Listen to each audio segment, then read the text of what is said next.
Let's ride!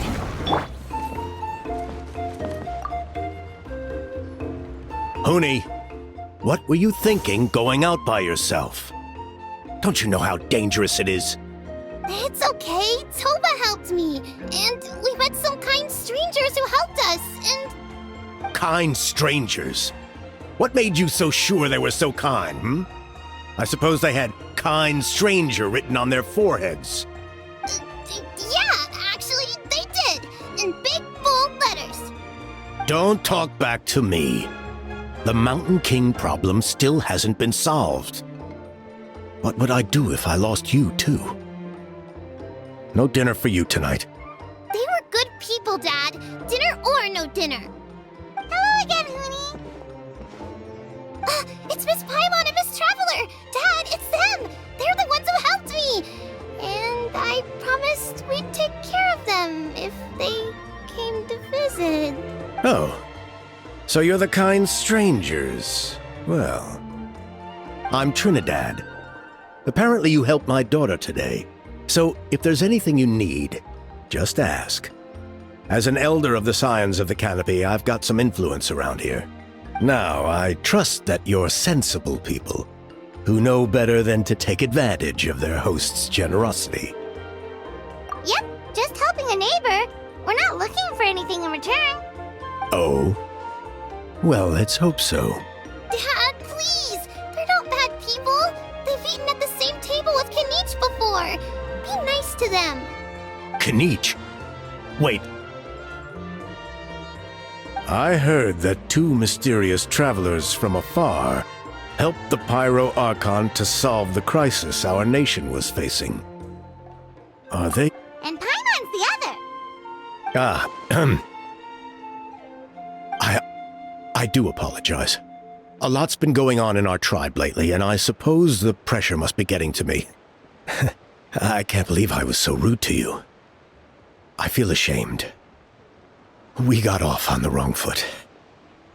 Can we start over? Oh, now we're talking! Seriously though, don't worry about it. Already forgotten. We're just happy to see Huni got home safe and sound. You've just arrived, I take it? It would be my honor to give you a hero's welcome tonight. Careful now, that's quite an about face. We've heard that kind of thing can lead to spontaneous combustion around these parts.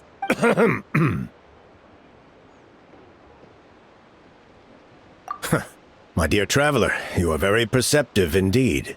Go inside now, Huni. Dad's got some important business to discuss. Okay. Look after Miss Traveler and Miss Paimon. They're very special guests.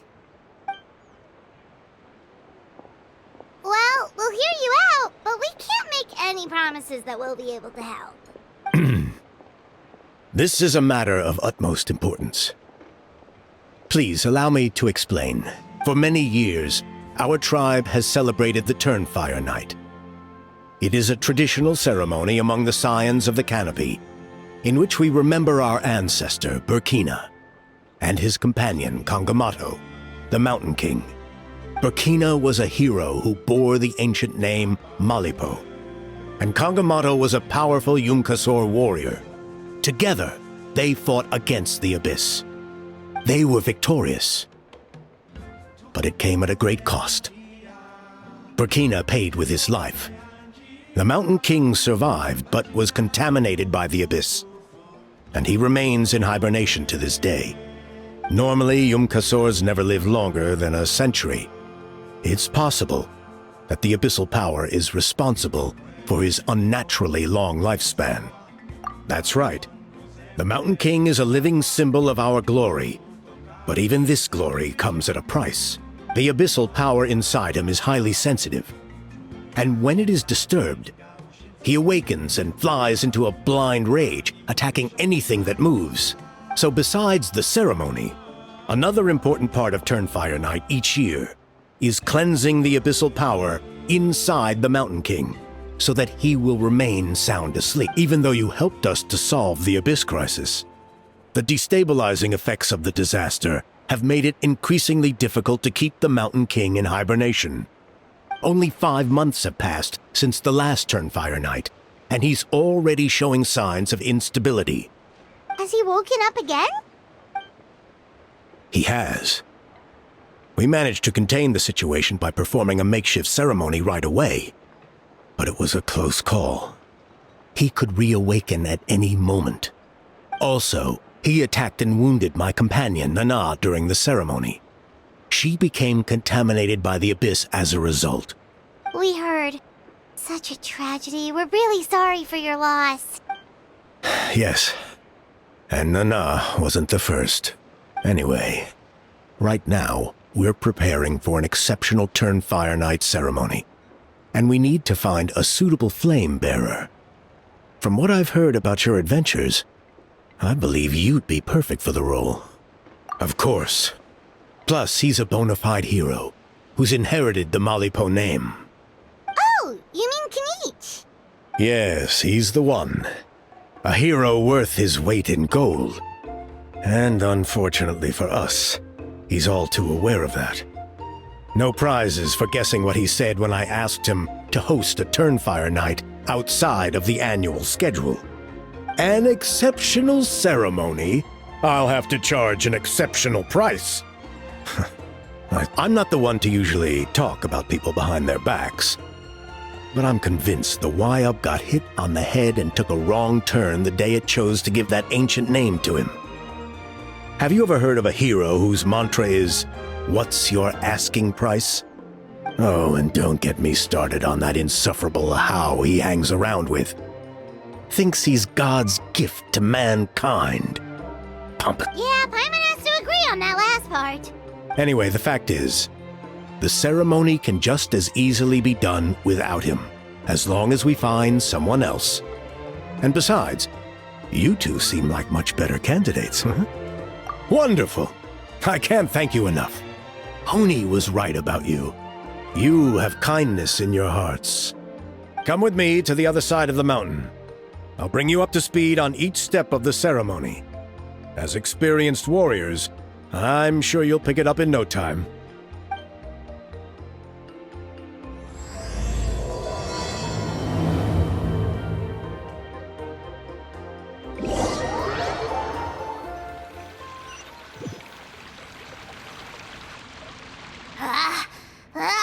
Achoo! Curses! Who dares insult the great Kahula How behind his back? Oh, great Kahul Ahau, bless you. Shut your filthy mouth, worm of the abyss! Your putrid words defile the air we breathe. You make the almighty Dragon Lord, Kahula How, sick to the stomach! Speaking as a member of the Abyss Order, that's music to my ears. Exactly the kind of reaction we're going for. But on a personal level, I gotta say, it's pretty hurtful. Ugh, never have we heard such brazen blustering from someone who is inches from death! Up yours, Four Eyes! We spit in your face! Okay, well, that I am at a loss to explain. How do I manage to stay so chirpy and cheerful? I can only guess it's some kind of powerful magic, but I digress. Mr. Kinich, I admit it, you, sir, are a legendary hunter.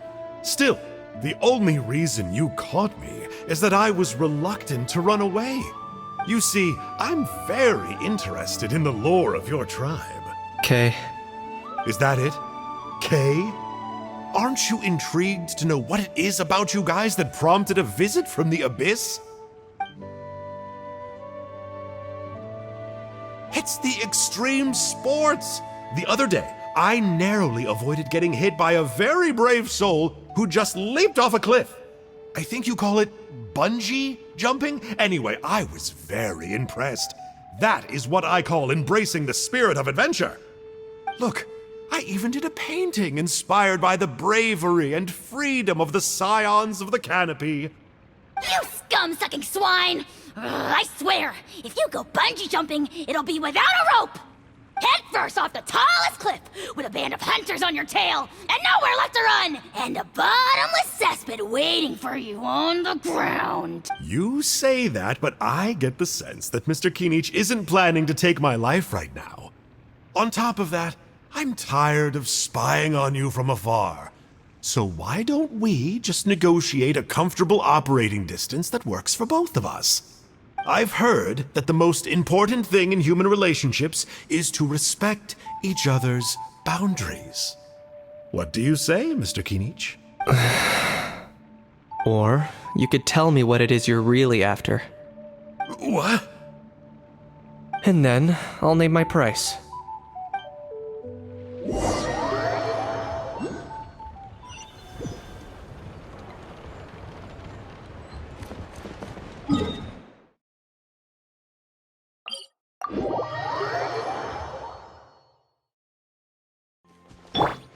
Try and stop me!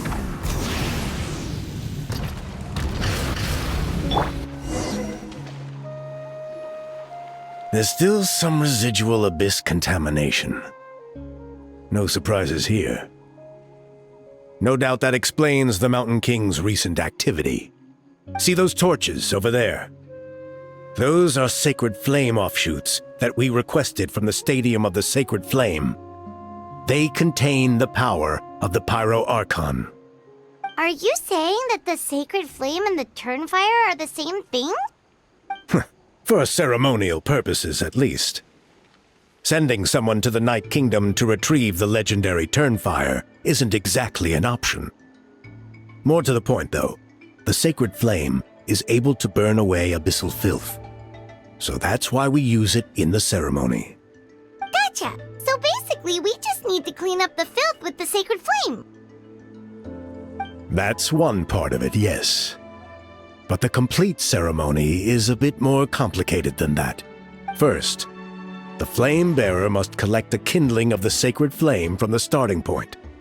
Then use a grappling hook to fly up into the sky and light each of the sacred flame pillars. Then they must go down into the canyon, all the way to the cave where the Mountain King slumbers, lighting braziers and the final altar along the way. The most skilled flame bearers can accomplish all of this without touching the ground once. As much as I hate to admit it, Kinich is capable of this. Wow! He can do all that flying without ever falling to the ground?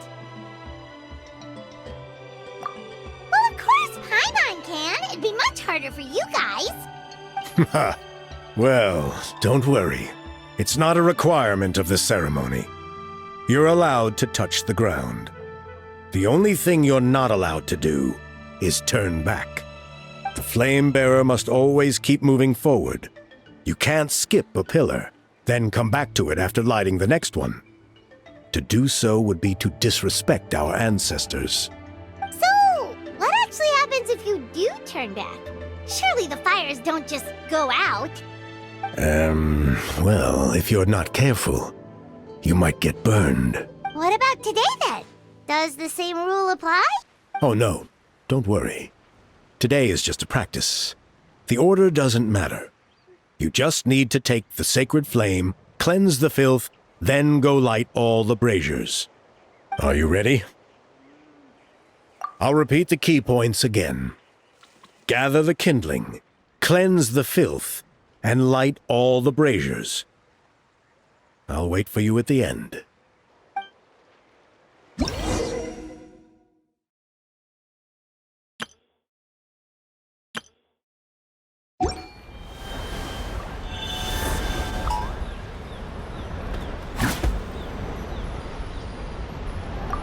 Alright, let's use this kindling to complete our mission.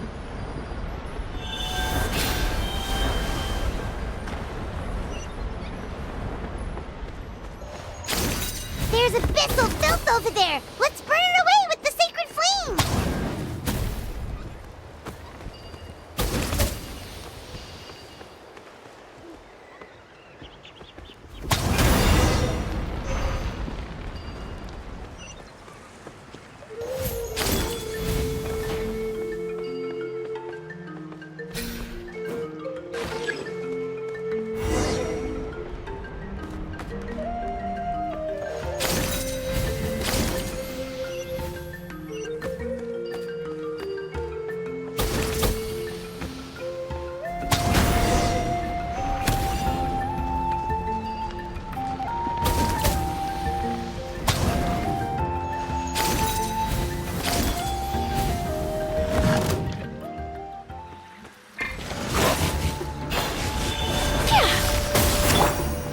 Throttle!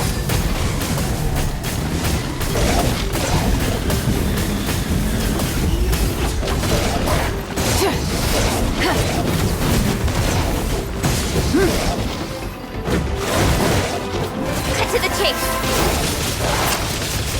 Incoming.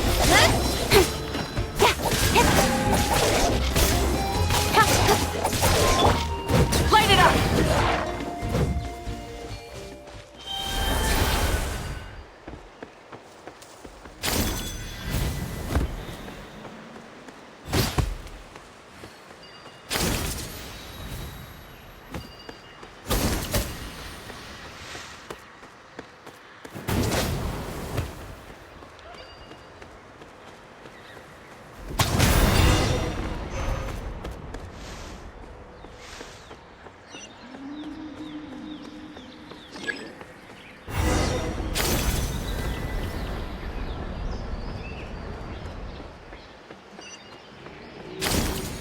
That should be all the braziers. Let's regroup with Trinidad.